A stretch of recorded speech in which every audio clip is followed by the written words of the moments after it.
The Mariners come to Texas and take a series away from the Rangers. Today on the Roundup. What is going on, Ranger fans? This is RD. This is the Texas Rangers Roundup podcast. This is take 2, baby. I just did a 20-minute recording. Went back and listened to it before publishing, and there was a click in between like every other word, and it was driving me bonkers. I could not believe it happened because I had some gold. It was magical. I was loving life, feeling great by the time I signed off. Oh, buddy. Anyhow, let's get down to the Rangers. Mariners come to town for 3 games. You had Tuesday, Wednesday, and Thursday. What else can you say other than they should have won? They should have won yesterday, right? Happy Friday to everyone, by the way. But yeah, they should have won yesterday. It was a nice little afternoon game. Did a little pre-gaming over there at Boomer Jack's right down the street. Had a perfect little parking spot. Walked right up, and then the line's like just crazy long. I was like, darn it. But anyhow, let's get into the games. Let's see what happens. All right, or see what's happened. All right. First game, game 1. Let's do it. Seattle Mariners beat the Rangers 4-0. They score 4 runs on 6 hits, no errors. Gilbert gets the win, 2-0. Now he's the ERA is 1.87. Dunning is 2-2 with a 4.61 ERA. Mariners come out hot, score 2 in the first, 2 in the third, and then there's nothing else going on in this game, like nothing. Not a lot of hits, not a lot of. Obviously they score 4 runs, but just not a lot. You're sitting there. At one point, you're just like, you know what, I'm going to check out and see what's on Twitter, man, and everyone is just bashing. Like, why can't we score any runs? Why can't we get on base? Why in the heck can we not just get some action, right? And it's just like the bats have gone cold. In some games, it's like that. Your top performers, Gilbert got the win. He threw 6.2. Why am I saying it weird? 6 2/3 innings pitched, 2 hits, no earned runs, 6 strikeouts. Raleigh got the second. He went 2 for 4, home run, 2 RBIs, and a run. What's up with the catchers teeing off on the Rangers? Anyways, Rodriguez the third. Bright star, top performer, whatever you want to call it. 1 for 3, a homer, walk, 2 RBIs, and a run. In your team comparison, Mariners had 2 home runs versus the none from the Rangers, 0, zip, zilch. Total bases, 14 for the Mariners versus the Rangers, 5. No stolen bases in this game. Mariners left 5 guys on, and the Rangers left 6 on. The only error of the game was committed by the Rangers. Now, you're not going to win, obviously, any game scoring 0 runs, but I think these games are definitely well in reach. It's the average these days, right? You're going to have to score, on average, I would say like 3, 4, 5 runs a game just to be competitive. That's like the minimum, I think. But anyways, next game up, they get the dub. Hey, they bounce back. Mariners did come out swinging, though. They did score 1 run on 8 hits. They had 2 errors, though. Rangers put up 5 runs, 8 hits, and 0 errors. Hernandez gets the win, 1-0 with a 0.00 ERA. Miller gets the loss. He's 3-2 with a 2.22 ERA. Like I said, Mariners, they score in the first. They don't score again. They did have, like I said, 8 hits throughout the game. Just couldn't convert on any of them. Rangers didn't score until the 4th. They put up 2 in the 4th, 2 in the 6th, 1 in the 7th. And this game was put away. Great stuff. The kids were on point. Carter and Langford, this is your future. It's going to be so much fun. You should be smiling ear to ear right now. Carter went 2 for 4, a homer, a triple, 2 RBIs and a run. Langford went 3 for 3, a double, a walk, and a run. Robertson had 2 innings pitched, 0 hits, 0 earned runs, and 4 strikeouts. So give me 1 second. Since I've done back-to-back shows and talking for nonstop for 20 minutes and now 20 minutes plus, throats get a little dry back there. Anyways, for your comparison, Rangers had 2 home runs versus none for the Mariners. 17 total bases versus 11. 3 stolen bases for the Mariners, though. Rangers just don't steal a lot of bases unless it's like the end of the game and they're like, let's just go ahead and snag one. Mariners left 9 on base versus the Rangers 8, and of course the 2 errors belong to the Mariners. Hey, guess what? You scored 5 runs and you won. You know what I mean? It's like, yeah, cool. I don't know. Garcia got him another home run. It's his 7th of the year. Why can't this just be the norm? Scoring 3 to 5 runs a game. I don't understand. With this power lineup, I think when Sager gets back, he's in a rather slump right now. He first pitch swinging a lot. He just got to be more patient up there. He does. And when he's hitting, all the guys are hitting. Everybody hits, top to bottom. They're on fire. Then we're moving on to the Friday afternoon delight. There was a ton of afternoon games. And then so I decided to play a little hooky, and I decided to go to this game. Unfortunately, I'm bad luck. I'm just bad luck. Rangers ended up losing 4-3. Mariners put up 4 runs on 5 hits, but they committed 2 errors, costly errors.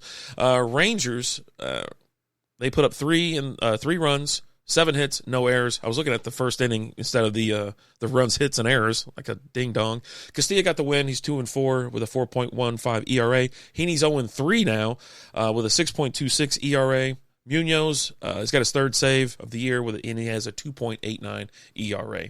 Now, this game, Rangers came out hot. Ty France put one out.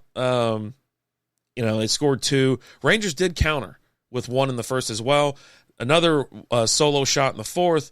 But Mariners did come out in the 5th, score 2. Rangers tried late, scored 1 in the 7th. This is where I'm telling you that I have a problem. They don't play small ball. Smith came out, and Johnny Hustle, man. He hits one, little bit of ball squirting around in right field. He goes ahead, he gets a double, but goes ahead and takes 3rd. Everyone in the stadium, we're all standing up screaming. It was awesome. So you got him on 3rd. You're like, cool. Like, so we're going to play a little small ball, get this guy in, maybe drop a little bunt. And no, the answer to that is no. I don't know why we don't do that. Why do the Rangers not play small ball? Why don't they manufacture some runs? Bochy should know that. I mean, the dude's a great coach, a great manager. I just don't get it. Like, put the call in. Let's lay down a bunt. I don't give a damn who's at bat, But anyways, I did want to mention, too, that solo shot in the first, that was low. And I'm so glad to see him back in Arlington. But it was a line drive. I mean, boy, as soon as he hit it, that ball was effing moving. So your players of the game: Smith 2 for 4, a homer, a double, RBI, and a run. Wynn gets 2-inning pitch, 0 hits, 0 earned runs, and 4 strikeouts. And then Urias, he went 1 for 3, a homer, 2 RBIs, and a run. Your comparison: both teams had 2 home runs each. Total bases, Rangers had 14 versus the Mariners 12. Stolen base, each team had a stolen base. Rangers really only steal bases when it's not really a big deal. I mean, they had them like 1st and 3rd. I thought they were going to try a little double steal action, but Mariners were ready for it. They were sitting there just staring down Smith on 3rd base. Left on base, Rangers 6 versus the Mariners 1. 2 errors, and then both were committed by the Mariners. Did I say that? 2 errors by the Mariners. Why is it so hard to say? Anyways, it was a fun day to go out there. The line was rather long. I like to park in R, where I'm right there next to the stadium. But the line is rather long. Like, from getting in line to pull into the parking spot to getting in the stadium, it was roughly about 20, 25 minutes. So not like terrible, right? But, it's a little long. Homers this year, let's look at some hitting stats. Homers, obviously, Garcia leads the team with 7. He slowed down considerably. Evan Carter's in second with 4, along with Simeon with 4.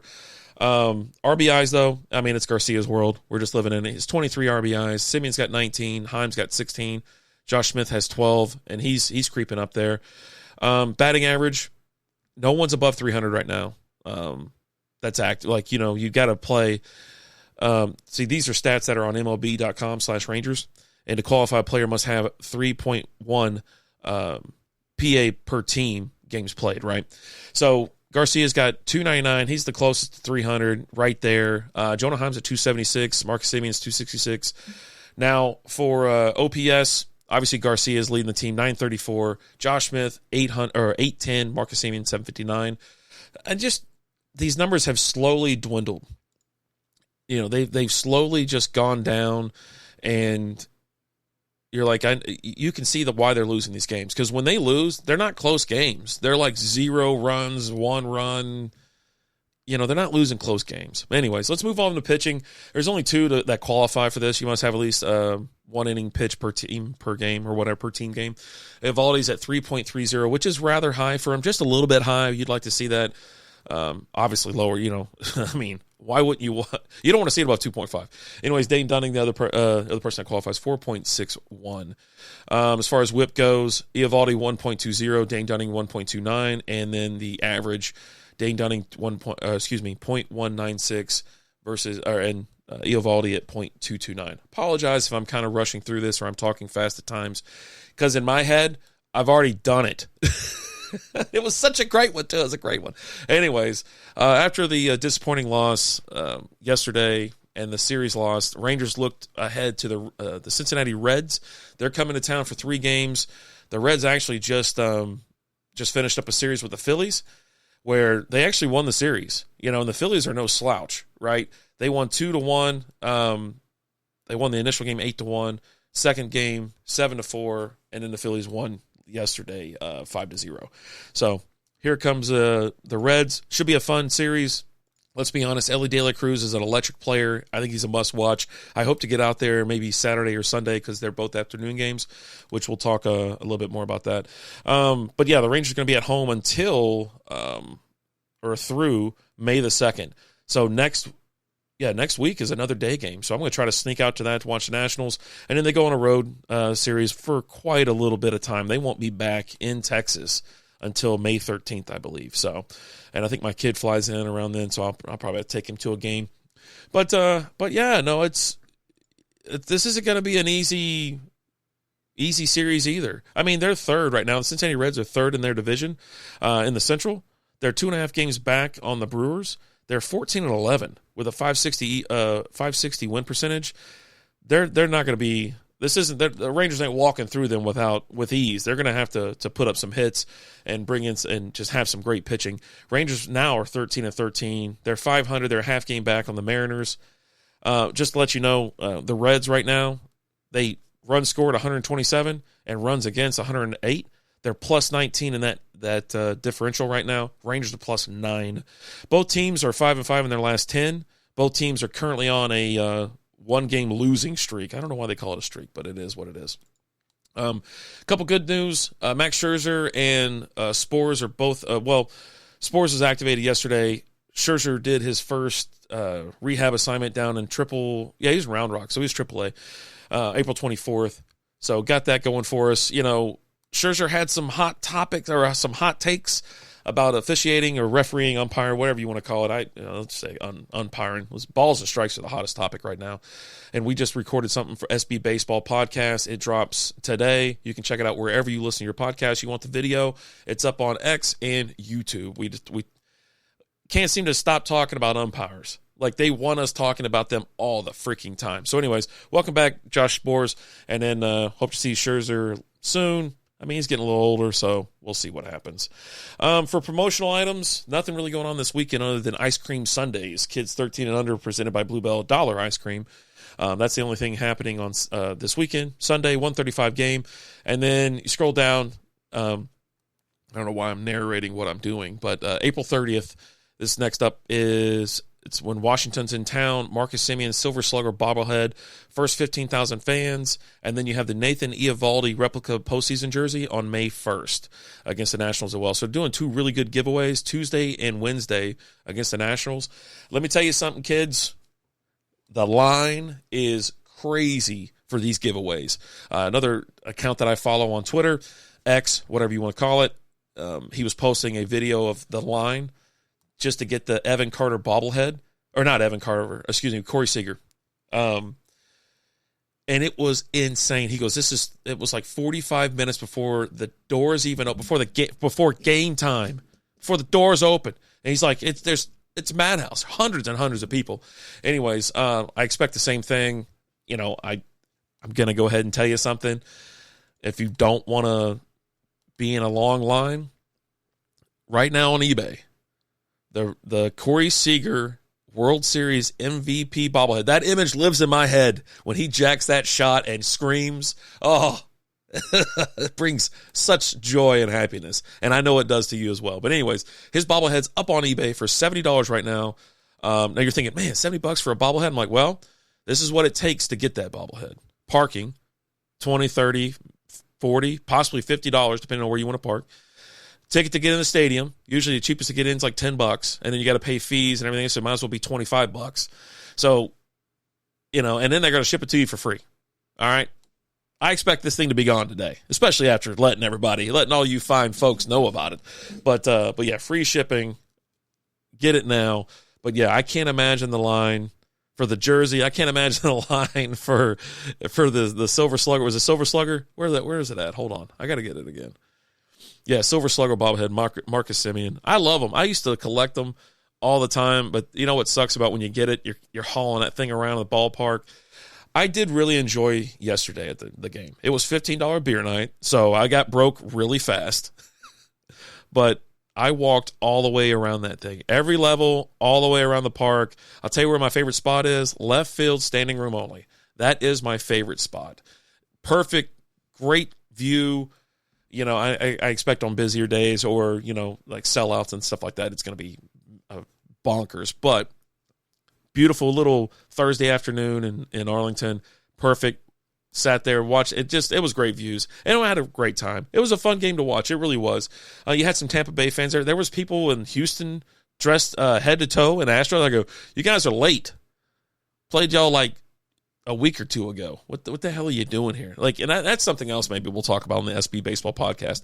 People who wear different like jerseys for teams that aren't playing that day, right? Like, no one likes Astro fans. I don't even know if Astro fans like Astro fans, but yeah, you showing up to the ballpark in Arlington decked out in Houston Astro thing, I should have thrown like a damn slushy at them or something. Hey, go over to Whataburger. I need the biggest effing cup of Coke you got, Dr. Pepper, and then just start some crap. Anyways, it was weird seeing some of that, but then I can't remember the other team that I saw, but yeah, it was just bonkers. Anyways, had a great time at the ballpark. It's beautiful. I missed the temple. I went and stared at it for a little bit. I'll be honest, I did stare at it. I was like, I miss you so much. I miss you. But anyways, all right, I got to get out of here. I hope y'all have a great weekend. Let's go Rangers. That's it. Let's go Rangers. Let's go Rangers! Let's go Rangers!